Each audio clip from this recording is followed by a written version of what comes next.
when I started martial arts, like actively, like really, probably 15 years ago, I finally found a space where I can finally start discovering who I am, not what the streets were telling me to be. So Sean showed me a picture of you training Omar Hardware. Mm-hmm. Meet Ramuel Vilardo, or as most know him, the Fighting Minister, a 4 times Canadian martial arts champion, a spiritual leader, and a man who found God through fists, faith, and fire. I remember starting to feel like I was going to cry. And one of them looked at me, he's like, bro, are you about to cry? I was so angry. I didn't know how to persevere. Yeah. I didn't know what that even meant. Yeah. And I thought like, okay, well, I'm just going to drink my pain away. Where are some other places where we find that when we're angry, where do we release that? To be fully transparent, I don't think I have one right now. Really? This episode is a journey through masculinity, pain, and redemption. You can't heal what you don't reveal. The fight isn't just in the ring, it's in the mind. Tap in. Episode 25 of He's a Guy.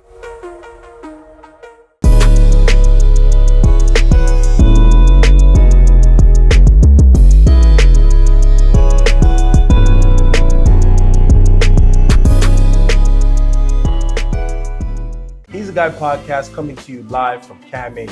June 5th from 6:30 to 10. We'll have food, drinks, music, comedy, and networking. It's a movie.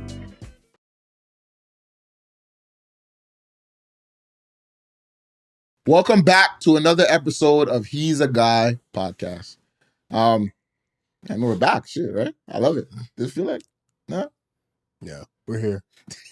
We're in the building. Back, baby. Touchdown. Anyway, remember to like, comment, subscribe. Little button's gonna pop up right here. Hit that button right here. Hit it. I love it. Sean, do you have gifts for people still? You still doing that, or? Let's do one for the 506th subscriber. 506th? Yeah. That's real. I was gonna say, how'd you come up with that number? I just made it random to, encourage the non-subscribers who are watching. Right. Subscribe. Yeah, talk about you. Hit that button, man. We have a special guest with us today. What's up? How you doing, man? Doing well. How are you? I'm well. Introduce yourself, let people know who you are, man. My name is Ramuel Vilardo. On IG, I'm known as the Fighting Minister. Jeez. Yeah. That's a heavy one. I like it. I ain't fighting nobody, cause what we talking about? Yeah, bro? I thought you was coming like Swift Kick. Slick or something, The Fighting Minister. Yeah. It was coined actually by the youth that I actually serve. In my professional role, I work as the pastoral and spiritual care advisor at Covenant House Toronto, which is Canada's largest youth agency that serves our at-risk youth experiencing homelessness and survivors of sex trafficking, right? And so one day when I came in 7 years ago, and they're like, you're the pastoral and spiritual care advisor. Actually, at that time, my title was called pastoral minister. Mm-hmm. And so when I would sit down with them and talk to them, I had a group kind of like this, and they're just like, wait, but then you're also the Muay Thai guy? Like, you're going to teach us martial arts too? And so the youth were all like sitting down one day and they're just like circling and just reflecting. So like, you're like a warrior monk, like a fighting priest. I'm like, I'm not a priest. Right? And because of my title was at that time pastoral minister, they're like, oh, you're the fighting minister. I like that. Right. And so youth were like, so you can help us with our relationship with God. You can help us in those like spiritual matters, but then you can also technically kick our ass. And I'm like, yeah, pretty much. And so I took that. So, when they named me the Fighting Minister, I looked at that youth and I was like, I'm gonna take that name. And so for the last 7 years, that's kind of been me, the Fighting Minister. So it really acknowledges my 2 passions in life, which is spiritual care, so psycho-spiritual counseling, and martial arts and Muay Thai. And so I found a way in my life to be able to combine both in a way that has been such a blessing to those I've come across to provide that holistic approach to care, which is quite unique in a sense where, youth would say, Ram, I love that you're there for me to hear me and, talk to me, but I also love that I get to punch you. You know what I mean? So not only can you, hear that I'm angry, but you're going to feel it through my punch, through my kick, and through my knee. And I'm like, say less, let's work, let's feel. Yo. I love that. I like this episode already. I like this episode already, bro. Actually, yeah, let's go around the room. I like that you touched a little spiritual because we started off with a little episode. We start off with each episode doing a little mental check-in. Yeah. Okay, so start around the room. Dion, let's kick it off. Feeling good, man. Feeling good. I'm happy to be here with the guys. Happy to have you with us here. I think it's gonna be a great pod. Yeah. Yeah. Good. For myself, I'm grounded. I'm here, present. No, before I'm actually really, really excited about this one. I'm personally feeling good. Like I said, I'm relaxed. Mhm. Over the last week or so, I've I don't know, managed a way to get myself to not only handle all my work for the most part, but also, you know, sit down and kind of let things roll off my back and kind of kick it, you know. So it's been really good. How about yourself? I'm doing wonderful. I'm blessed. I'm grateful. Every day is a moment for me to be able to just give back. The two passions that saved my life, and so I'm internally grateful for this opportunity to be with you all for sure. Appreciate It's gonna be you, dope. man. It's gonna be dope.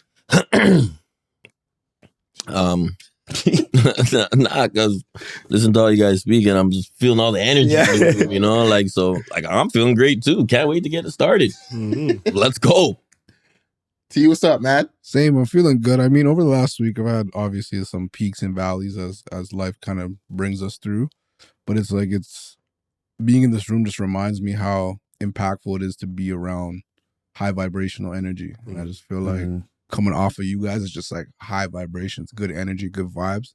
And it's so interesting now how like leaning on your community could just pull you up in times where you could feel really low. So it's like, it just goes, not that I was low when I got here, but like it just feels like at home being in this room with you guys. So I feel good. Love that. All right, we'll kick off with a little question real quick for you, Ram. See what you did there. What? Muay Thai. I'm Talk gonna kick off. Let's get it. Let's get it. You guys thought that wasn't intentional? It was real. It was. Can you share how at first you got involved in martial arts, and then, you know, whether mental health kind of like played a role in that? Or For sure. Yeah, I grew up in East York, so I grew up in an area where, you know, drugs, gangs, and violence was the norm. You know, I grew up in a family, you know, that was all about faith, but it was hard because I grew up in that. Once I left that door, you know, the world was calling me to be someone else, right? And so, you know, thankfully I had my dad who was also, you know, a lifelong martial artist. He's like a black belt and everything. And so all I remember when I'm young was going to the gym, watching him, you know, teach and train students, right? But for me, it was hard because he was my dad, so I didn't want to actually, you know, do what he was doing because that was actually taking him time away from me.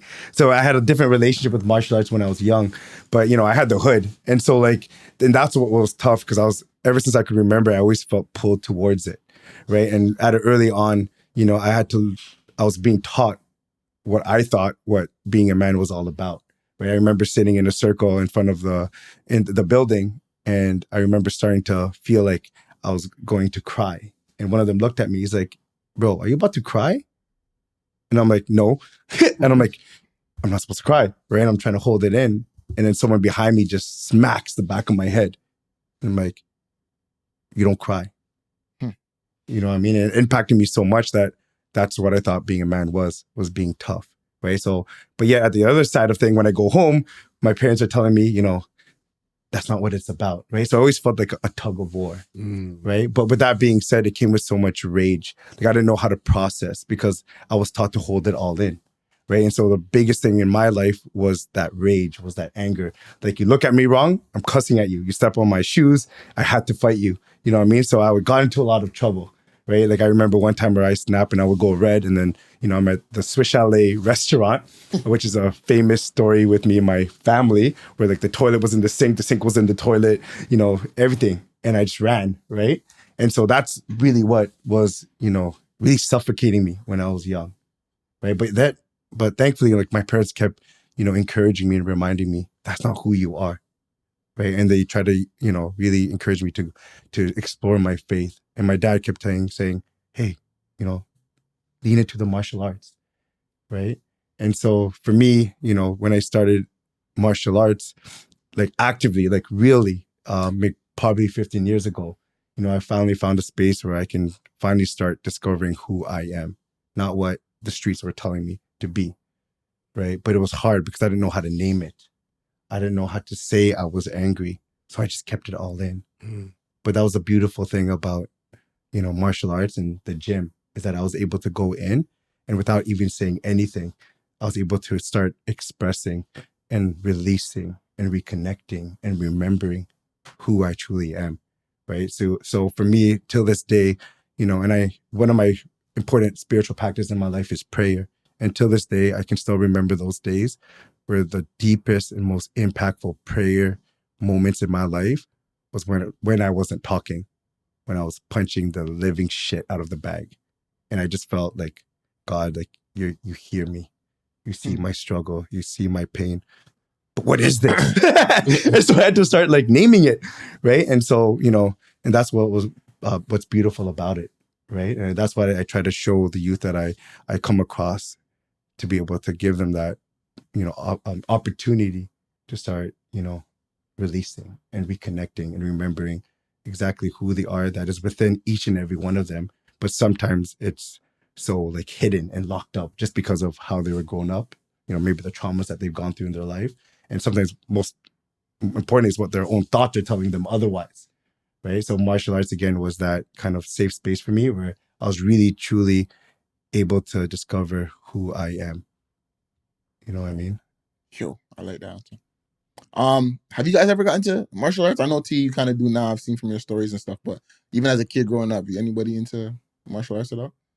No? The little boxing. Well, so, yeah, I did a little bit of boxing, but never martial arts. But like, my nephew started doing karate, and I think he was struggling with like listening. But you've seen the shift in him when he started like. I've gone to a couple of his classes where he's doing this karate, and like you could just see the sensei's like, hey, he's like, he snaps, like he knows he kind of falls into that. So I see some of the stuff that you're talking about, and I'm like, I'm happy he's in that. Yeah. You know what I mean? Like I know that there's going to be progress, and he's in good hands for sure. Yeah. Maybe I might have to bring him to you. Sure. Like I remember like when I was young and I would be angry, and the people I would hang around at that time would use that anger. So they see that I'm angry. They see that like, oh, Ram's in a good space. Let's go do a mission. So they're using you. Yeah. I'm like, yo. And let me get that one. You know what I'm saying? And I'm like, damn, but these were the people that were in my corner. Yeah. That I thought were actually looking out for me. Like, Ram, you'll feel better. And of course I felt better temporarily, but then in the end of the day, it was like, it didn't sit right with my spirit. But I was, again, trying to ignore that. And my ego was telling me, like, don't listen to that. Don't listen to that, Ram.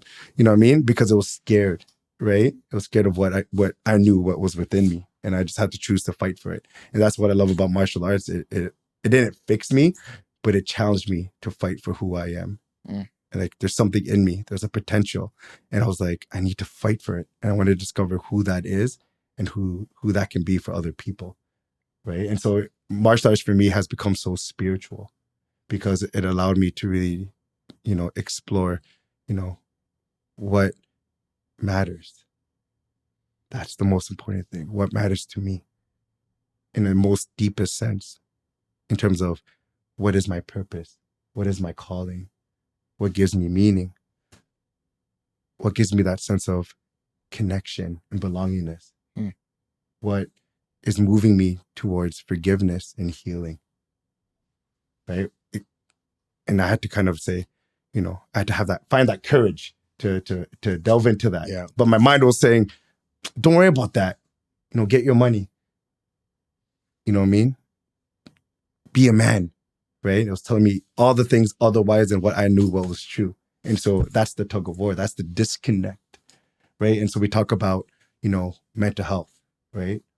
And it's so much more than just the diagnosis. When we start delving more into mental health, and especially in a spiritual sense, we start to see the disconnect in the body, disconnect in the breath, disconnect in who they are truly. And so our mind often tells us otherwise. It's like waking up and saying, like, I don't want to get up anymore. There's no point, there's no point just getting up and going, right? But you have to try to find a way to dig deep and just get up, right? And that's the constant pull. And so martial arts allows us to start finding harmony between the two,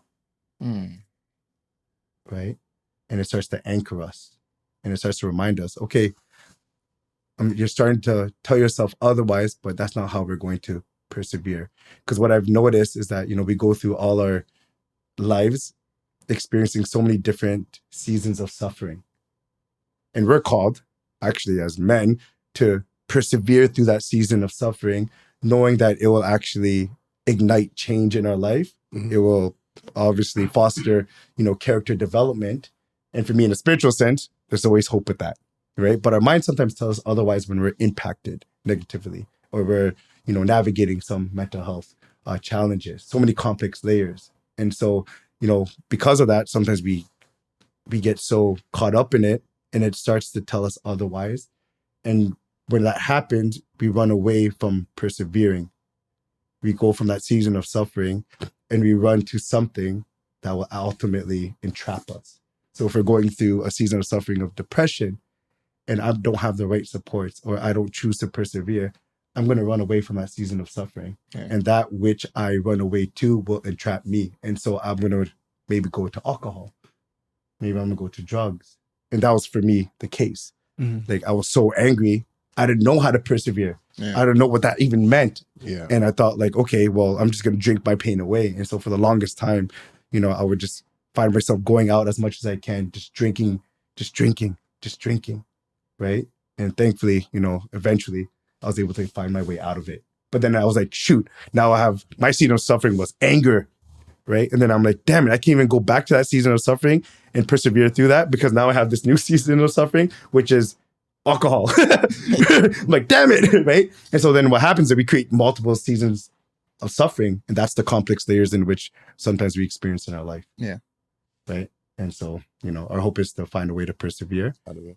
And that's kind of like my calling, to try to help others in that.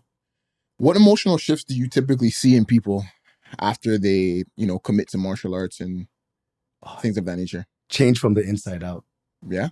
Like almost immediate? Like how? Oh, it takes time. Yeah. It's like, round by round, depending on what they're going through, what they're navigating, what trauma they're trying to process and heal from. Right. But I've seen, in my 7 years at Covenant House and my 13 years teaching, how powerful like martial arts can be, and what healing means for someone going through those difficulties in their life.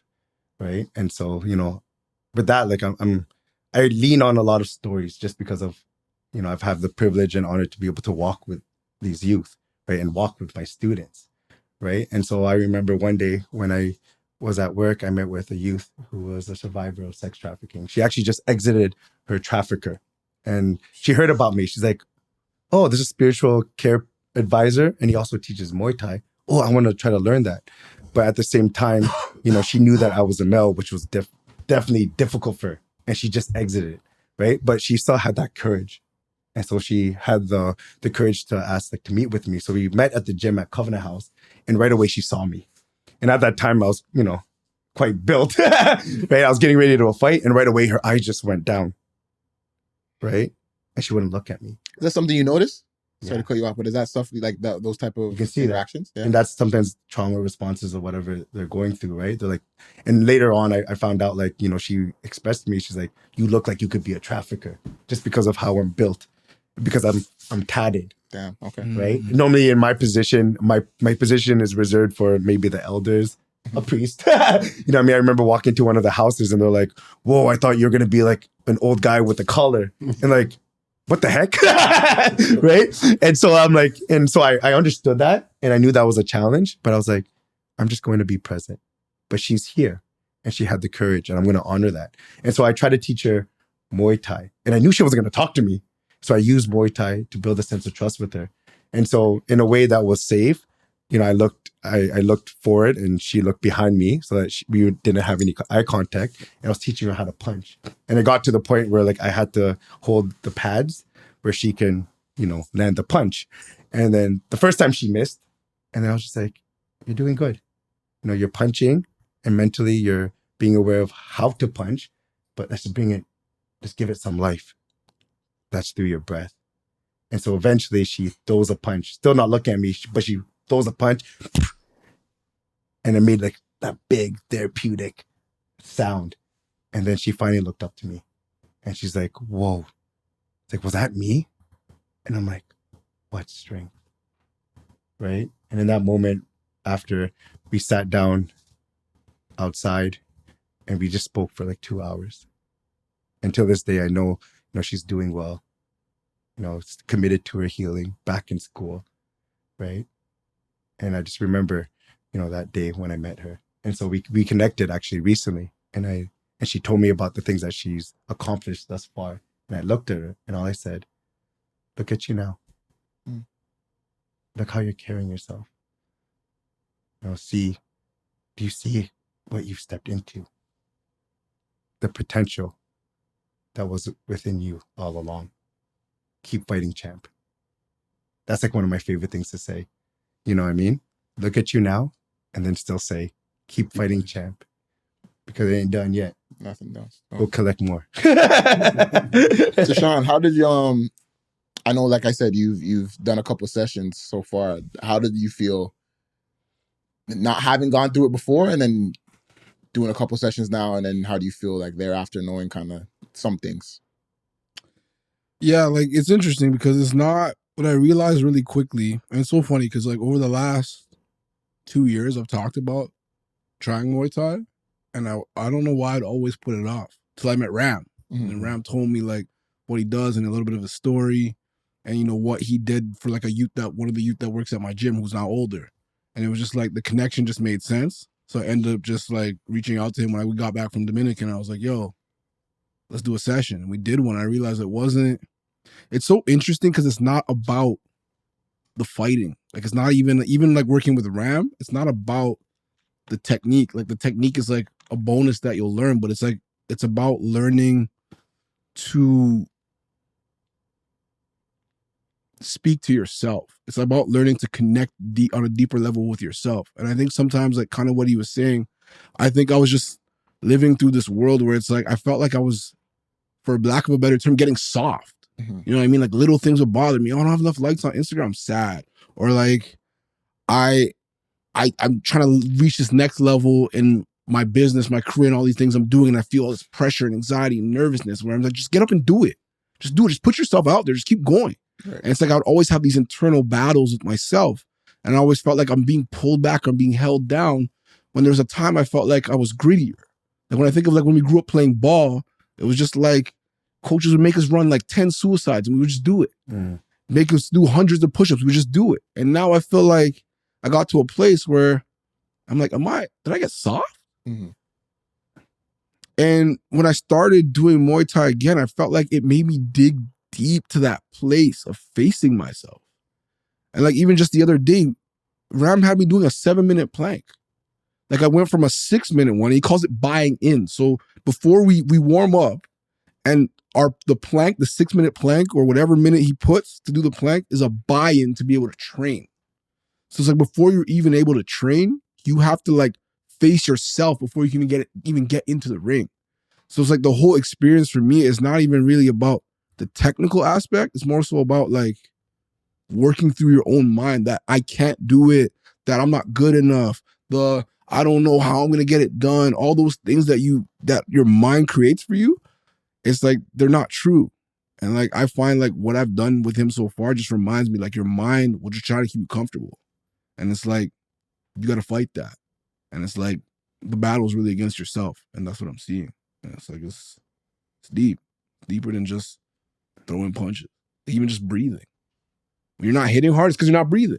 And then when you breathe, you realize how many things in your life, when you're angry, you're not breathing. Mm-hmm. When you're in traffic, losing out, you're not breathing. When you're like, I don't know, I'm stressed, you're not breathing. But it's like, that breath is just like, it trains you to breathe. That's a thing you could take into your life. So I feel like more than just Muay Thai, it's like a life lesson for me. Sounds like I need to come to a class. Yeah, and I think that's for me to hear that. It's moving because I always say like I could talk about it, but why not just show you? But more deeper, you're gonna be showing yourself what is truly within you all along.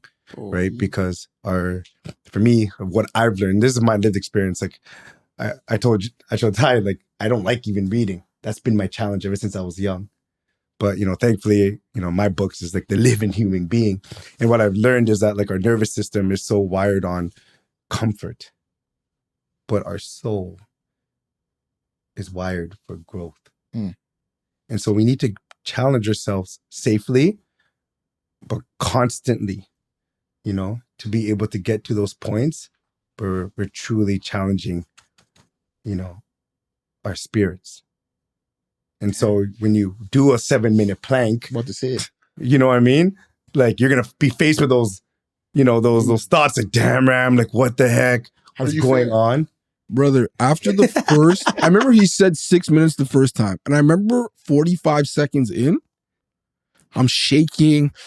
My whole body's gyrating. I'm like, how am I supposed to do this for 6 minutes? And Ram just said, yo, just whatever you do, just don't drop. I'm twisting on my side. Just on my back. I'm going, my bum's in the air. I'm coming back down. I'm on this side. I'm twisting. And he's just there. He was doing it with me the first time, actually. He's trying to have a conversation with me. I said, brother, I'm not, like, what are you talking about? Yeah, so yesterday I was doing this thing. I'm like, this guy's planking, having a conversation with me. And I'm here gyrating and trying to twist and turn. Like, but you realize it's mental. Because if I was by myself, I may have just dropped at the 45 seconds.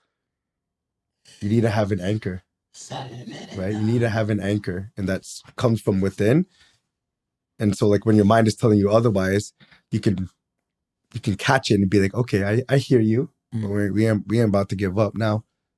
You know what I mean? And for me, that was like a breakthrough for me when I kept saying, I'm like the true example of anger live in the flesh, right? That I had to one day realize for myself through my growth to be able to say to myself in the mirror, like, I experience anger, but it's not who I am. Therefore, I can respond to it in a way that's more life affirming. You know what I mean? Because for me, I know what it's all about reacting. You know what I mean? So back then, just step on my shoes, bro. You'll find out. You know what I mean?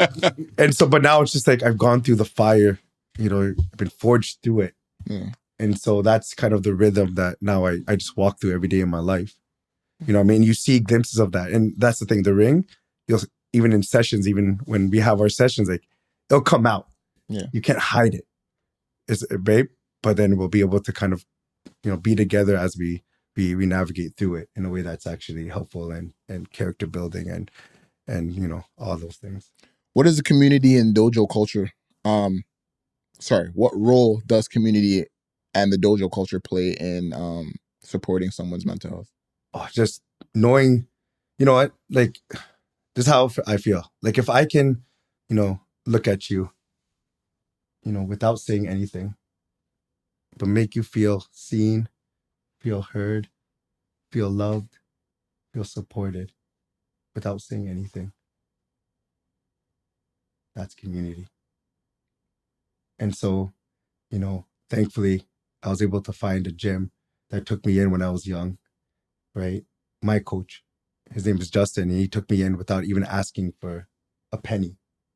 And every moment I walked into that gym, he knew, what I was navigating in my life, the troubles I was getting myself into. And he would just say, it's good to see you. Let's put in that work. Okay? And sometimes, when the times got tough, I remember one moment when I was sitting there just angry, but I knew I was safe there, right? And he came up to me, he's like, come, let's go hit some pads. And it was one of the most therapeutic, releasing moments in my life. And that's one of those moments where I'm like, I want to be able to do that for other people too. Right? And so there's something about that that's so important, that, that feeling of being seen and connected, and especially with like-minded people. For example, I'm there because I love Muay Thai. So when everyone's there, even though we all have our own unique journeys, everyone's there because they want to experience Muay Thai in their own unique and beautiful ways. So we all belong here. Let's put in the work. And it's a powerful feeling. Theon, Terrell, you guys said you did boxing earlier. Do you guys kind of feel those same type of feelings that Ram's kind of getting at? Like when you guys did boxing, what was the purpose behind, if you don't mind? I think we all just started, like, we all did it together. Right. We all just started to do it for another added experience of us all to being together, but definitely experience some of the stuff that you talked about with like that fighting within. I remember to leave the gym, we used to do this, I think it was like, I think I want to say 50 punches in a row. Yeah. And you just have to stand there and take it. And I just remember being like, that was like the most painful thing. But to what you're saying, I think it was important to continue to realize that you could fight through this pain no matter what. And then we'd have to go do a circuit of like core after that. And it's like, bro, you just beat us up. Like, what's going on? But it's like, yeah, to continue to just fight through all the pains and the things that you're telling yourself. Yeah. That's why it's very important to find practices that actually foster that sense of harmony between your body, mind, and spirit. And that's kind of like my key thing. It's like when the body is spent, we might have to, lean on our mind a bit. Yeah. What happens when our body and our mind is both spent? So our body is like, our mind is saying, damn it, I'm done. But the round's still going. You ain't done yet. Yeah. You know what I'm saying? Yeah. And that's what's so important. But imagine, when you get to that point of healing and strength where your body, mind, and spirit are in harmony, that's a champion. And that's the champion that I try to support and try to help and guide both in and out of the ring. And so, like, I even tell, those who I train who are like, professional levels now, right? And I remind them, to stay humble and to remind themselves why they practice. Because I tell them, if your why isn't stronger than the applause, you'll lose yourself. If your worth is attached to the scoreboard, whether you win or you lose in that game, you already lost. You know what I mean? We can't stay attached to the wins. We can't stay stuck on the losses. And so what martial arts teaches us is to find what the rhythm of life means for each and every one of us. So that when we, experience victory, be able to be like, dope, our hard work is paying off. Great, but we ain't done yet. Let's get back to work. And then when we suffer a loss, we'll be like, damn, that sucked. What do we need to work on? Let's get back to work. Let's get back to work. The rhythm continues. Yeah.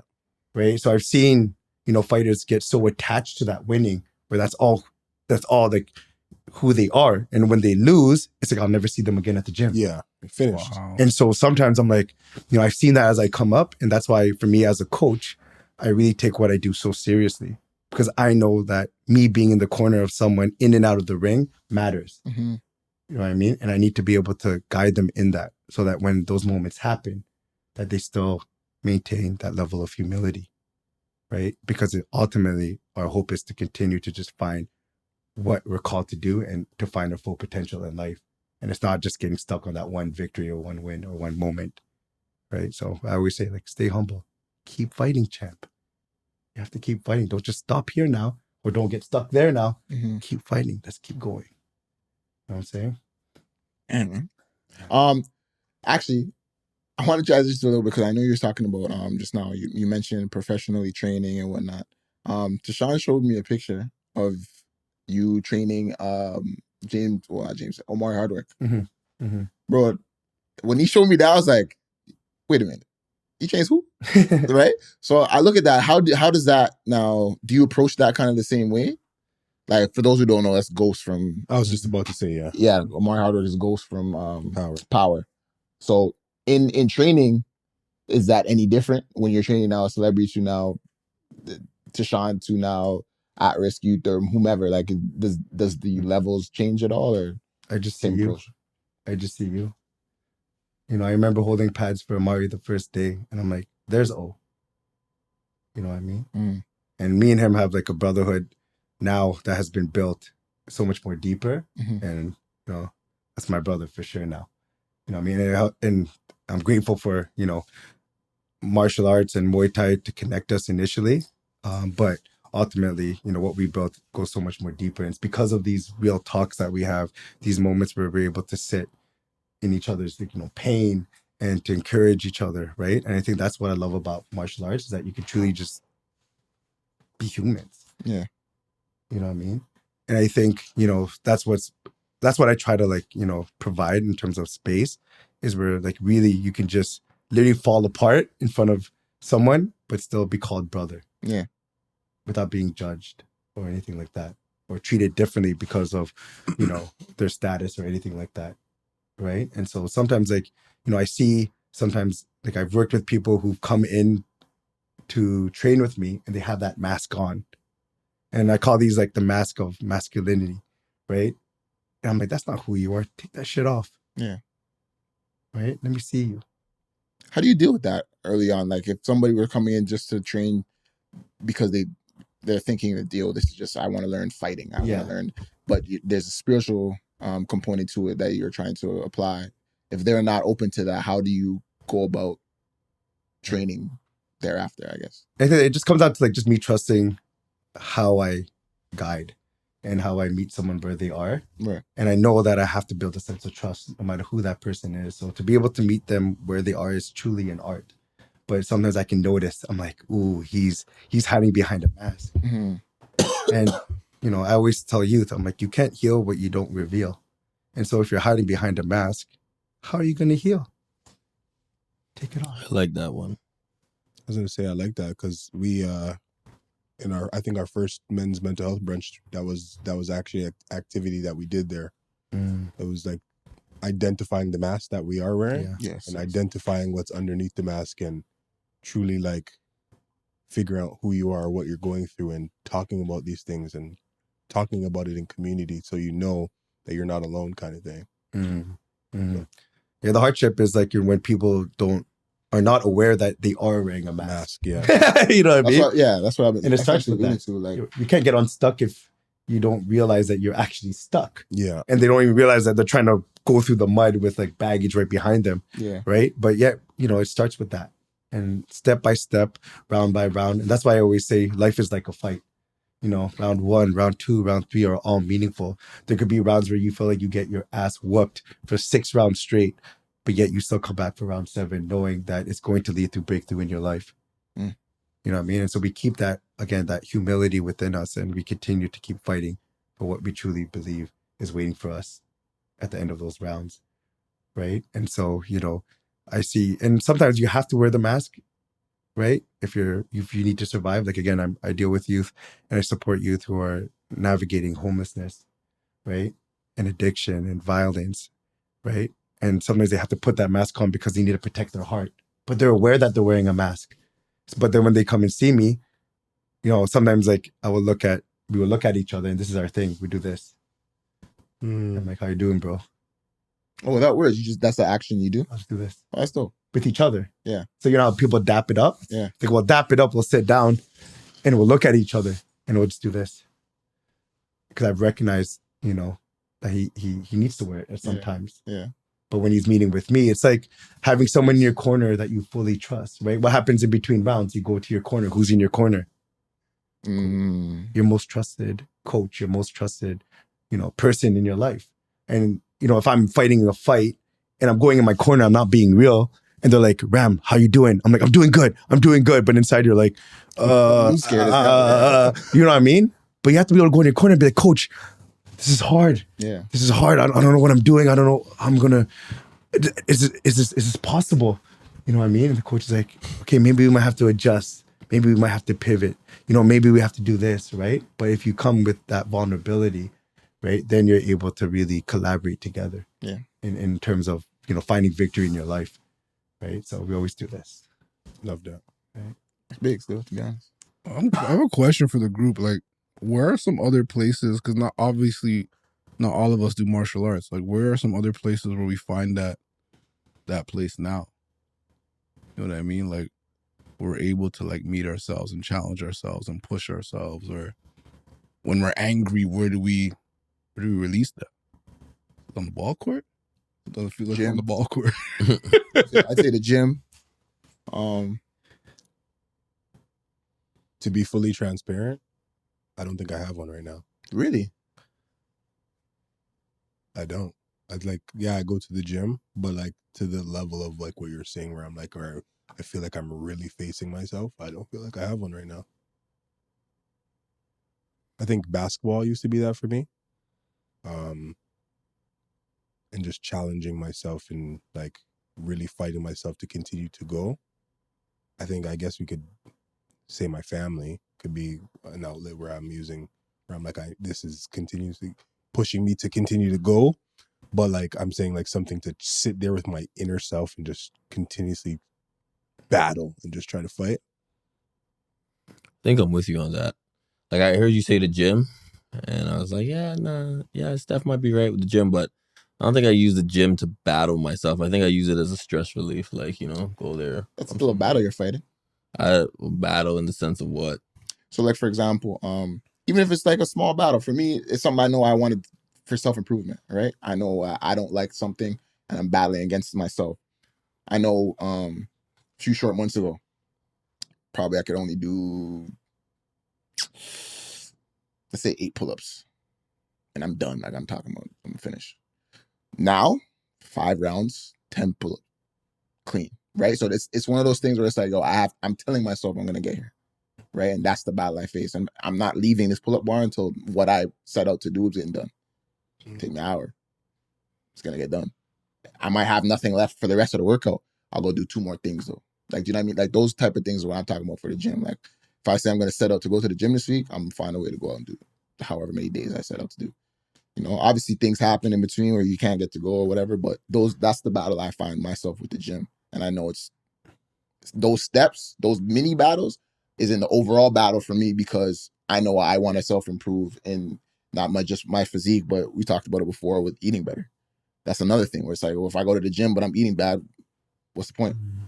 Same thing anyway, right? So I got to challenge myself. I'm going to make a dedication here. I'm going to do the dedication has to be sprinkled everywhere else. So that's essentially what I mean by saying the gym, right? And that's just one of the battles. I used to say basketball as well, but now I feel like when I go to men's league, it's just like, pay for this, I'm here. So it's like, you know what I mean? Like whether I play good or bad, it's one of those, just like, all right, well, there's always next week or there's next session. So I don't look at it the same that I used to. But, so yeah, I kind of put basketball like where it is. I'm happy when I do it, but it's not a battle. Unless I'm playing people that I know. Then it's one of those where I want to get at them. But yeah, I say the gym for me is for sure. Like don't get me wrong, I enjoy the gym and there's some days I definitely have to push myself. But like just hearing Ram talk about like that self conflict all the time and just having to literally fight through it round by round. Yeah, I just don't feel for me right now. But I definitely want to seek it. Like just hearing you talk about it, and I think I battle myself every day when it comes to like self-worth, belonging. I actually talked to my coach about this today, like feeling like my sense of belonging. But I feel like going these rounds for rounds will help equip me with the tools to not tell myself that I don't belong, that I can be here. I deserve to be here and to continue fighting champ. Yeah. Well, that's deep, bro. Oh, I get what you guys are all saying, because like for some people, they all find that in different places, right? And I guess like for Ram, for sure, it's Muay Thai. For you, it sounds like the gym. For you, it sounds like you're still figuring it out. For you, it sounds like you're still figuring it out. Like, I guess it's one of those things. Sometimes it takes time for us to figure out what our thing is that does that. Like, yeah, for some people, it's the gym. For some people at the gym, I see it's the gym for them. You ever see those guys that are in the gym going, it sounds like they're really. When I don't do that in the gym. Yeah, I never even made that sound in the gym. You know what I'm saying? So it's like, it really just kind of, it really depends. To each his own. Right? Damn, I don't know. That's, see that you, man, I'm trying to think for y'all. Like that. I'm trying to pick the places for y'all. Like, I think it just shows that like that this matters. Yeah. And it's worth the fight. Mm-hmm. You know what I mean? And the world will tell us otherwise because it says, go for the materialistic things that we can achieve in the world. The money, the fame, the woman. But what about here? Yeah, for You sure. know what I mean? Man. Okay. For I want to kind of get it more to the at-risk youth that you help, Mhm. and kind of outside of martial arts as well. Mhm. You've touched upon that, and I actually wasn't too like knowing of that, obviously. So I found that really interesting. How did you get into that space specifically, even coming out of your own background of being in the hood and different things like that? Like, what made you want to go and then now help? Yeah, it actually started when I was actually 24, and a lot of like who I am has been inspired from my own father, right? So my father, as I mentioned, like he's a lifelong martial artist, but he's also serves the church. So he's actually a permanent deacon for the Catholic Church. Okay. And so one day when I was trying to, really figure out where I'm meant to be, I was like 24 years old. I just finished university, and I would talk to my dad, and my dad at that point would be serving at Bridgepoint Hospital. And so he'd be visiting the sick. And, for me, I'd be like, Dad, like one day we were driving the car. I'm like, Dad, do you just like visit people and just, give the Eucharist and just pray for them and just walk away? You know what I mean? And he's like, no, son. I'm like, and he told me about these encounters, about meeting with patients and speaking with them and talking to them, right? Through the pain, through the hurt, through the suffering. And I saw my dad in a way that I'd never seen before. And I was like, whoa, this is my dad, right? And I'm like, is that something I can do? And he's like, what? He's like, who knows? Is it worth fighting for? That's pretty much what I heard when he talked to me. Mhm. And so at 24, I actually entered in as like the youngest chaplain for like a program, and I was actually the chaplain for the Scarborough Hospital. So the chaplain at that time would just walk around and just say hi to patients and ask if they want to talk, if you want me to be present with you, maybe I need to pray with you, no matter what their faith tradition is. And I was doing that at 24. And there was a program that only 4 were accepted. The other 3 were like in their 40s, already had their masters. I just finished school. Mhm. In that program, you needed to have your masters. I didn't. But when I applied, they're like, who's this kid applying for a program that he doesn't even qualify in? Yeah. And so I sat in a circle, and they're just asking me, who are you? Like, why? And I kind of told them my story. And I'm just discovering who I am. And like, we'll give you a chance. So they gave me a chance. And so, long story short, I made it through. And after that, they're like, okay, Ram, if you want to continue this, you need to go back to school. So I completed my master's degree, right? And then since then, through my master's degree, I found me my placement at Covenant House. And I wrote an essay one day about kind of growing up in the hood, my battle with anger and alcohol and the role of faith and martial arts. And one day my teacher asked to talk to me. He's like, where are you doing your placement? I'm like, I'm going to go to the hospital because I just want to become a psychospiritual therapist, get the money, right? And he's like, have you heard of Covenant House? I'm like, of course, I had friends that grew up in it, right? And he's like, I think you should do it there. And I went there and I met my spiritual mother, Maria, who passed away 4 years ago. And the rest was history, right?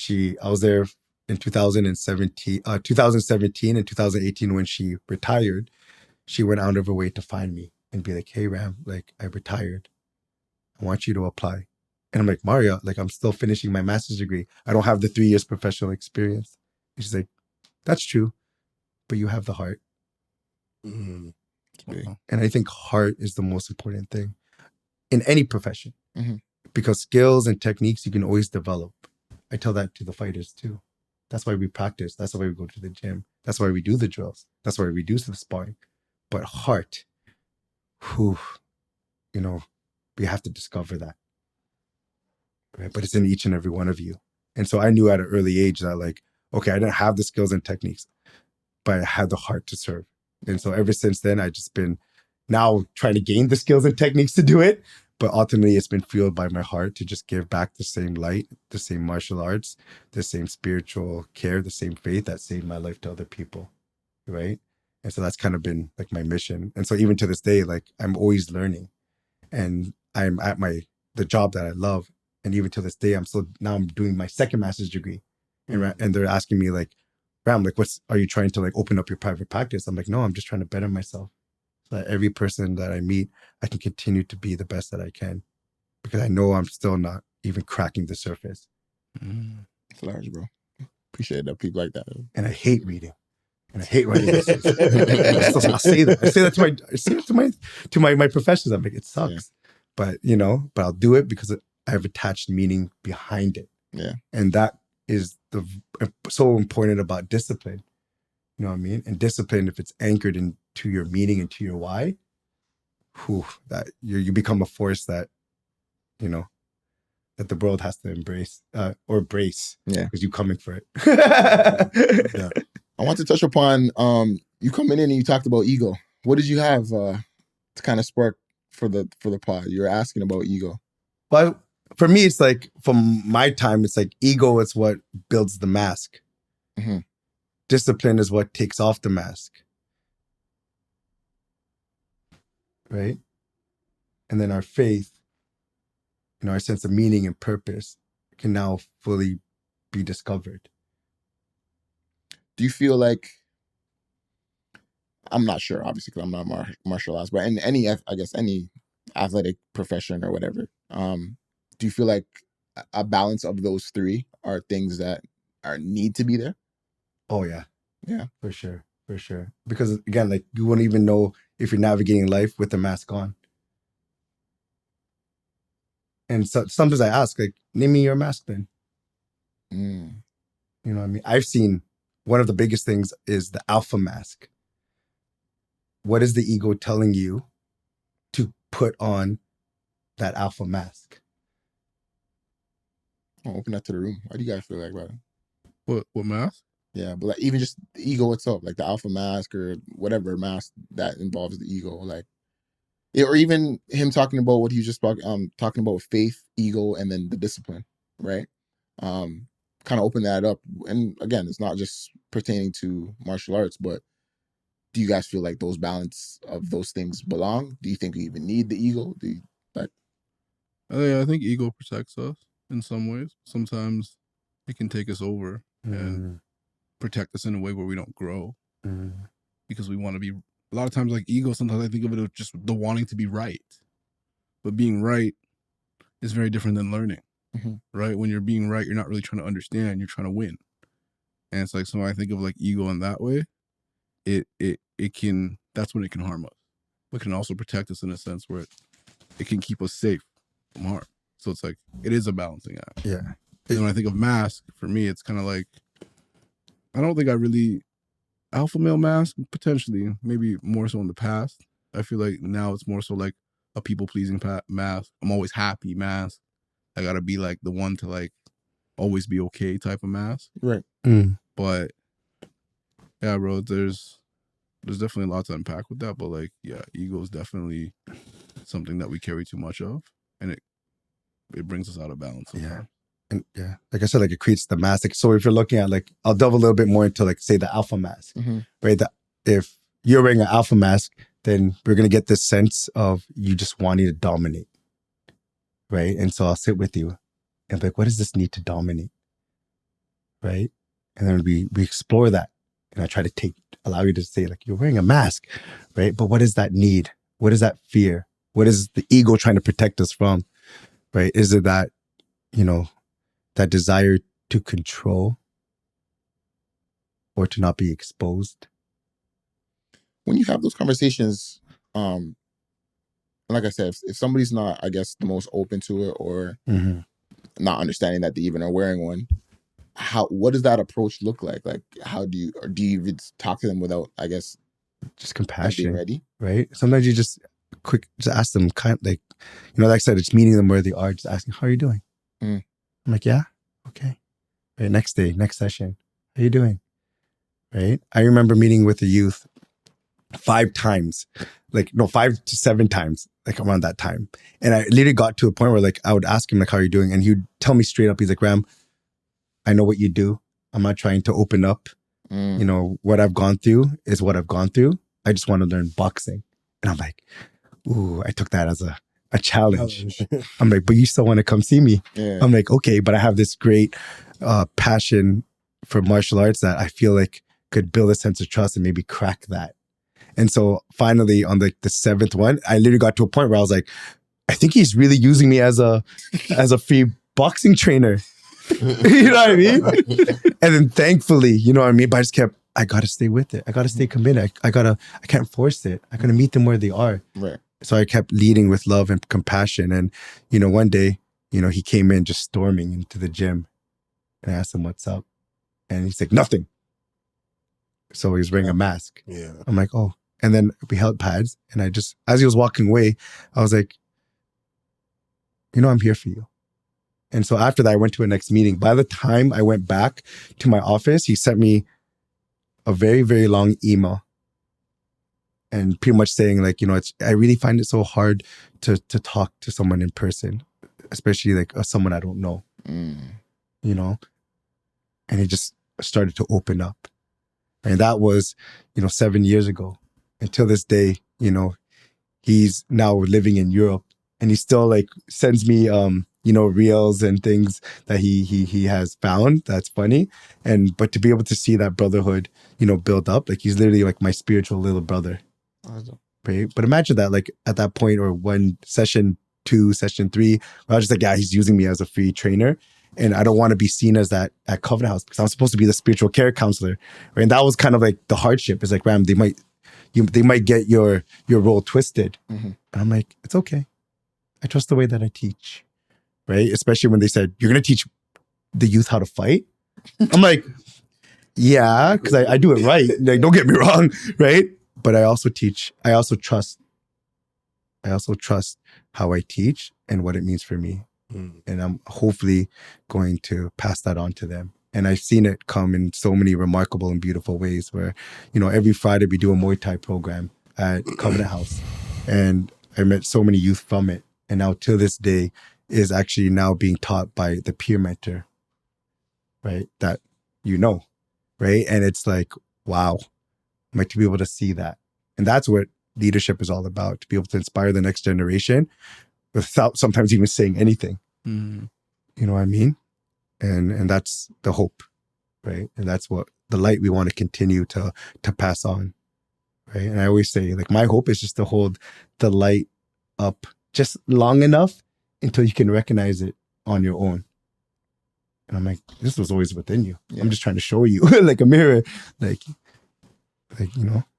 So for anybody that's struggling with like their mental health, or that's curious about martial arts, how would you advise them to start? Like, where do they look to? And it doesn't have to be with you, I'm saying, like, just in generally, like, how would you advise them to be like, Well, I think, just come as you are, bring everything that you are. And hopefully, you can find a gym that'll be able to take you as you are, and to be able to guide you and meet you where you are, and give you that sense of feeling seen and feeling heard and feeling supported, and to be able to do so through the beautiful art of martial arts, right? Like I always tell people, like, you don't have to know how to fight like a champion to start. But sometimes, for me, I walked into the gym like my life depended on it. Because sometimes it does for the person. And that's why any person that comes into my office at Covenant House, or sometimes a student that comes into the gym, I don't know what they've gone through. Yeah. I don't know what they're carrying. I don't know what they're bringing in. But I look at them and say, you ready to work? Let's go. Oh, yeah.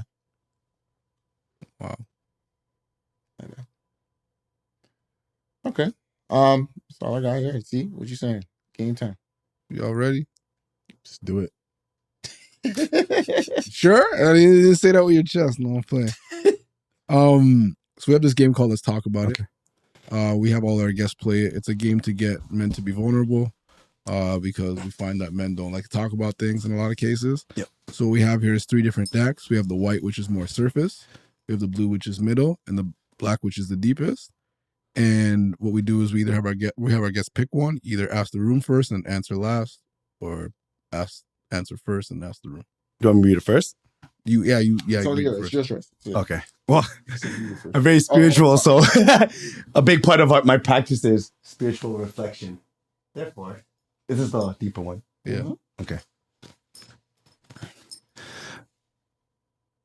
What is your biggest insecurity growing up? How do you feel about it now?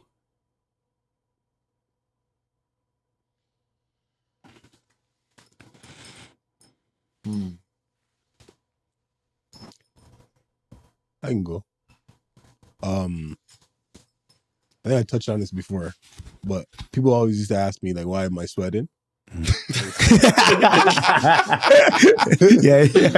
I think it was one of my biggest insecurities when I was younger, but like now, like I guess just having that question be asked over and over, I kind of don't even care anymore. And I think I looked at it as something to be shameful before, and it just happened. I'm just hot.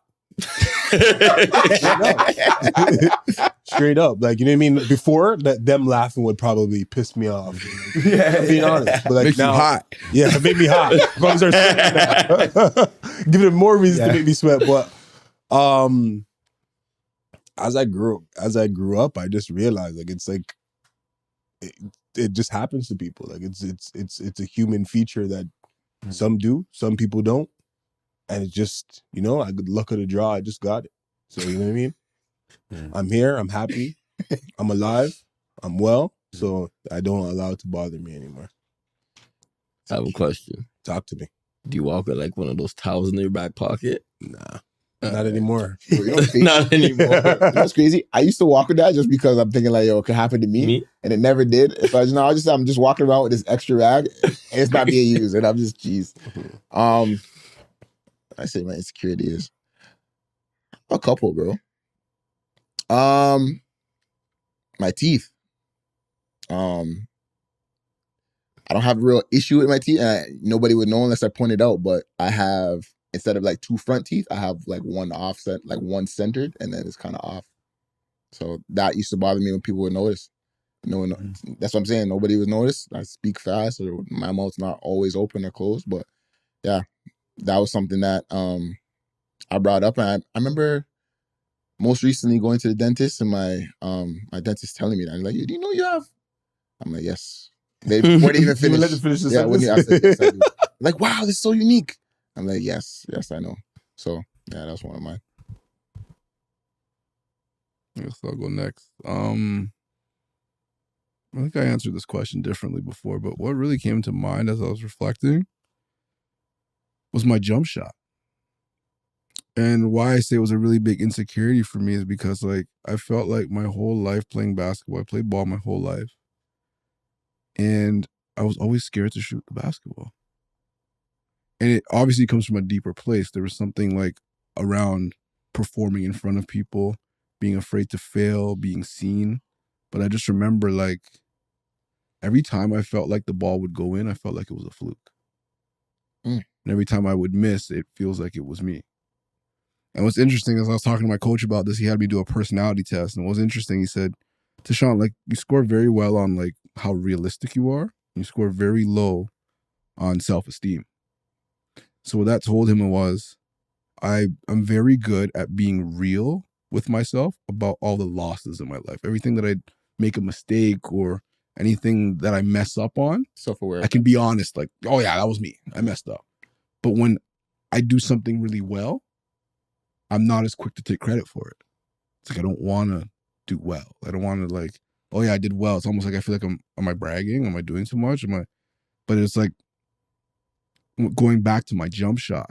I think that's just that deeper thing playing out in basketball. Through basketball. So when I think of that, it was just like, yeah, I was always scared to shoot the ball. And even if someone would leave me open, I'd even be more scared. I remember like even like in high school, there's a bully named Teasy. And That's I remember crazy. And I remember Teasy. That's not his real name, so I'll say Teasy. And I remember Teasy, we were playing exactly what he's talking about. We're playing in a pickup run. And he said, they used to call me TT. He said, TT, if you shoot the ball again, I'm gonna punch you in your face. Yo, he was so serious though. And he was dead serious. I remember I shot the ball one time and he didn't run back. He stood in the corner just looking at me. Yeah. Like he stood in the corner for about 3 possessions, just staring at me. And then eventually he just said, yo, if you shoot the ball again, I'm gonna punch you in your face. And like, obviously it didn't help my confidence with the performance. It's like, when I think about it, yes, jump shot, but it was a deeper thing with self-esteem. And that was something I've always struggled with. Yeah. For me, I didn't really have much insecurities. Just the one thing. And I'm not gonna I'm I can talk about it again. You're not going there again? Every time I have a different story about my teeth. They look good now though, but you know, back then, a man told me one time. Who's the man? Point him out. I'm not even gonna call him out. Teasy. No, I don't know no teasing.